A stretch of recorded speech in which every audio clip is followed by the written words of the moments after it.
Hey everyone, it's Chris here, and I'm popping on to do a very quick video response to Simon at the Hermit's Cave. Simon posted a wee video yesterday basically exploring what is it that makes a tarot deck diverse and inclusive, and he'd encouraged us to come back in whatever way we want with our own thoughts on that subject matter. So I thought I would make a wee video in response to it. It's going to be short and sweet. Firstly, because it's Monday, and as you know, I watch my niece on a Monday. She's up for her nap right now, but I'm listening out. As soon as I start hearing renditions of the wheels on the bus go round and round, that's my hint that she's woke up and I need to go and get her. Also, I do think that this is quite it can be a tricky subject to approach. What is diverse and inclusive for me might be different for what is diverse and inclusive for you, and the same for everyone. Also, Simon is quite a tough act to follow. He's a very knowledgeable and intelligent person, especially on the subject of, equality, diversity and inclusion. So we're going to keep it short and sweet. All right. Now, for me, what makes a tarot deck diverse and inclusive? I think a creator has to step outside their own four walls. I think that the product has to be an accurate representation of the story that it purports to tell. So what I mean by that is, if, for example, I was to say to you, right, I'm going to put out a tarot deck that's going to reflect modern day Scotland, which is where I live. When I step outside, when I go out and I go to the shops, I see people of all walks of life. I see people of different abilities, and people of different genders, different sexualities, different tones of skin. I see all kinds of different people.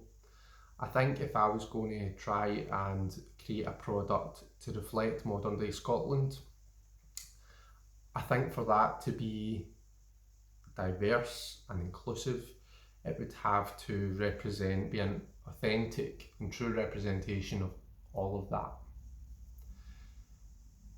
So that's I guess number one for me. Now, that's modern day Scotland. I might also come to you and say, I'm going to create a tarot deck that reflects Native American culture, African culture, or any other kind of different walk of life, of different story that I could tell. I think, and this is where my kind of second point comes in, I think in order for that to be, and maybe you can let me know what you think here, maybe this isn't so much about being diverse and being inclusive, but I think that it's important that we do the research and create a product that's an accurate and authentic reflection of that story. So when I say do the research, I mean, look into the story that you're wanting to tell. If it's a particular walk of life, it's a particular type of person, particular culture, look into that. Speak to the people that whose story you want to tell. Do it in the most authentic, accurate and respectful way that you possibly can. I think that that's so important. And like I say, I might be veering off a wee bit. That might not be so much about diversity and inclusion as what it is, being authentic and respectful. But I think in order to be diverse and inclusive, we need to be respectful.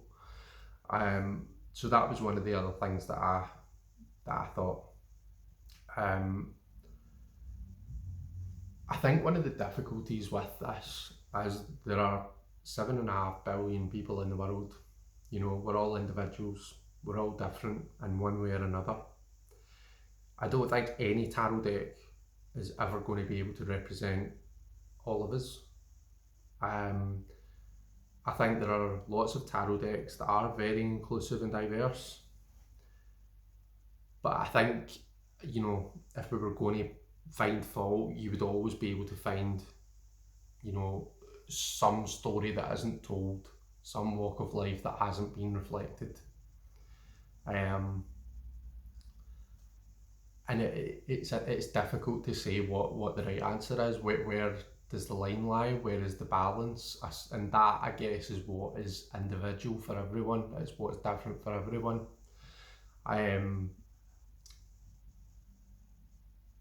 One of the things that Simon had covered in his video was the 9 protected characteristics. So these are characteristics that are protected by law in the UK. So I know that when, for example, the Tarot Times have been doing their reviews, when they're looking for, you know, a diverse deck, my understanding is that's what they're looking at. So maybe that is where we start. An idea of a deck, or I've actually got quite a few decks that I think represent, you know, diversity and inclusion, or are diverse and inclusive. One of them is the Marielle. It's not perfect. For example, I don't think that it really represents people of different sexualities. Maybe I'll be wrong in saying that. But it does have a, you know, to me represent, you know, a diverse, people of different walks of life. Okay, so different body types, and Simon can correct me here if I'm wrong, but I'm not sure whether body type is really fits nicely into one of the 9 PCs. Like I say, I could be wrong, but that, for me personally, that's something that I do quite like to see in a deck. So you can see here that I think it's the Angel Raphael, unless I'm very much mistaken. He's guiding, you know, the different aspects of the self. Body type is certainly not the kind of guy you would expect to open up, you know, some sort of magazine and see. But I think that it's, you know, it's a nice representation. It's nice that it's there. There's an attempt to represent different cultures, different age groups and different skin tones. One of the things that I've said about this card, and I'm sorry, I'm in a different place today and the light isn't the best, so I'm conscious that I'm maybe not showing you the best pictures of these cards, but it's the Marielle, and it's one that quite a lot of us know quite well. So sorry, one of the things that I've said about the Lovers card is, to me, it looks that, you know, the age diversity of just between the 2 figures in the card, you know, it seems to be covered. And another deck that does that is the Lightseers. You know, to me, looking at the Lightseers Lovers card, the male figure looks to be a fair bit older than the female figure. That's subjective, obviously. That's just the way I see it. But that's something that I quite enjoyed seeing in these decks, is the fact that they cover couples of different types, different age groups, because that's something that there can be quite a stigma attached to. So I thought that was a nice thing to see covered. Knight of Swords here again, not your usual 6-pack body type you'd expect to open up a magazine and see.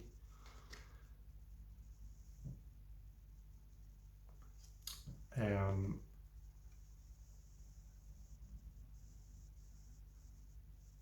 know, not your typical beautiful body perfect type figures.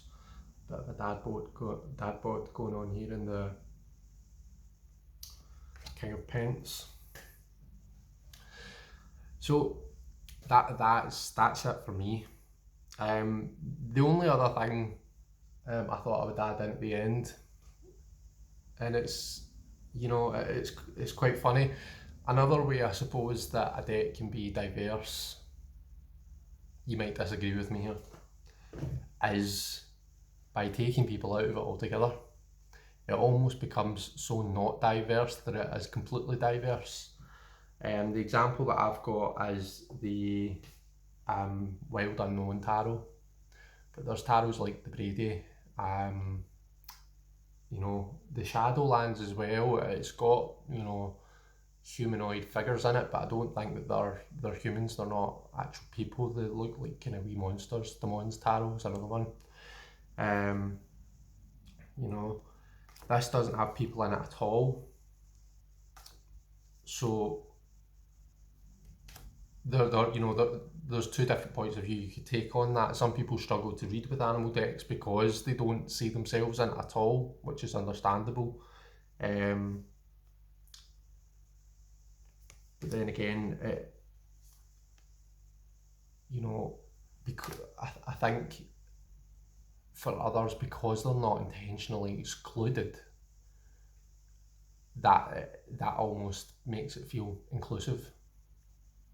So again, I'm interested on what people's points of view are on that. So I'll leave it there, guys. Thank you so much for watching. I look forward to hearing what all your thoughts are.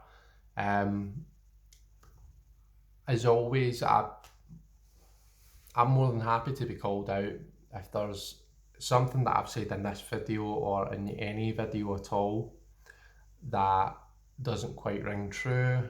I'm happy to be called out, even if it makes me feel uncomfortable. I'm happy to be made to feel to be made to feel uncomfortable. I think that sometimes we need to kind of embrace that. That's how we learn. That's how we grow. So yeah, don't hold back. Let me know what your thoughts are. Interested in seeing what other people have, you know, what other people's thoughts are on the topic, of course.